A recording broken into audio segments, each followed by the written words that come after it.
Hi tears, எல்லோருக்கும் வணக்கம். இன்னைக்கு ஈவினிங் ஸ்நாக்குக்கு சக்கரவள்ளி கிழங்கு கட்லெட், அப்புறம் அதுக்கேற்ற மாதிரி தக்காளியில் முந்திரியில் ஆட் பண்ணி ஒரு ஹெல்த்தியான டிப் செய்ய போகிறோம். பாப்பாவோட ஃபுட் ரொட்டீனில் வாரத்துக்கு ஒரு நாள் இல்லை 2 நாள் கண்டிப்பாக சக்கரவள்ளி கிழங்கு இருக்க மாதிரி பிளான் பண்ணிப்பேன். ஏன்னா இதில் vitamin A, vitamin C, fibre, கால்சியம்லாம் இருக்கிறதுனால குழந்தைங்களோட ஓவரால் ஹெல்த்துக்கு ரொம்ப நல்லது. ஃபர்ஸ்ட் சக்கரவள்ளி கிழங்கை நல்லா வேக வச்சு எடுத்துக்கணும். ஒரு மீடியம் சைஸ் கிழங்கை தோல் எடுத்துட்டு நல்லா மேஷ் பண்ணி வச்சுருக்கேன். இப்போ இதோட ஃபைனாக சாப் பண்ண ஒரு வெங்காயம், 1 டீஸ்பூன் இஞ்சி பூண்டு விழுது, கொஞ்சமாக கொத்தமல்லி, 1/4 டீஸ்பூன் மிளகாய்த்தூள், மஞ்சள் தூள், பெப்பர், சீரகத்தூள், தேவையான அளவுக்கு சால்ட், 2 டேபிள் ஸ்பூன் கோதுமை மாவு,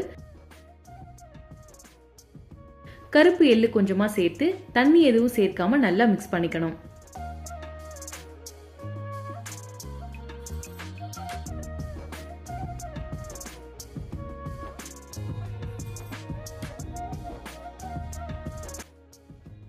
கையில் கொஞ்சமாக ஆயில் அப்ளை பண்ணிவிட்டு இந்த மாதிரி கட்லெட் ஷேப்பில் செஞ்சுட்டு தோசைக்கல் நல்லா காஞ்சதும் நெய் இல்லைனா எண்ணெய் விட்டு 2 சைடும் நல்லா கோல்டன் ப்ரௌன் கலர் ஆகிற வரைக்கும் ஷாலோ ஃப்ரை பண்ணி எடுத்துட்டா அவ்வளோதான் ஹெல்த்தியான சக்கரவள்ளி கிழங்கு கட்லெட் ரெடி. இதில் நம்ம எக்ஸ்ட்ராவாக எந்த வெஜிடபிள்ஸ் வேணாலும் ஆட் பண்ணி செய்யலாம். டேஸ்ட் ரொம்ப நல்லாயிருக்கும். அதே மாதிரி நமக்கு செய்கிறப்ப எக்ஸ்ட்ராவாக ஸ்பைசஸ்க்கு இதே மிக்ஸில் 1 டீஸ்பூன் மிளகாய் தூள் இல்லைனா பச்சை மிளகாய் ஆட் பண்ணி செஞ்சிடலாம். டிப்க்கு 5 முந்திரியை வார்ம் வாட்டர் ஊற்றி ஒரு 30 மினிட்ஸ்க்கு ஊற வச்சிடலாம்.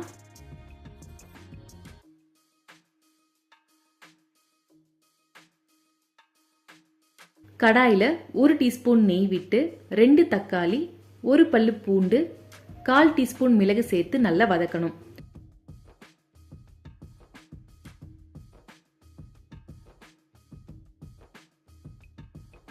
ஒன்ஸ் தக்காளியோட பச்சை வாசனை போயிட்டு சாஃப்ட் ஆனதுக்கு அப்புறமா ஸ்டவ் ஆஃப் பண்ணிட்டு இதை ஆற வச்சிடலாம். ஒன்ஸ் இது நல்லா ஆறுனதுக்கு அப்புறமா மிக்சி ஜார்ல சேர்த்து இதோட ஊற வச்ச முந்திரியும் சேர்த்து நல்லா ஸ்மூத்தா கிரைண்ட் பண்ணி எடுத்துட்டா அவ்வளவுதான் ஹெல்த்தியான டிப் ரெடி. ஸ்பைசஸ்க்கு நான் இன்னைக்கு மிளகு ஆட் பண்ணிருக்கேன். அதுக்கு பதிலாக காஞ்ச மிளகாய் கூட கொஞ்சமா ஆட் பண்ணிக்கலாம்.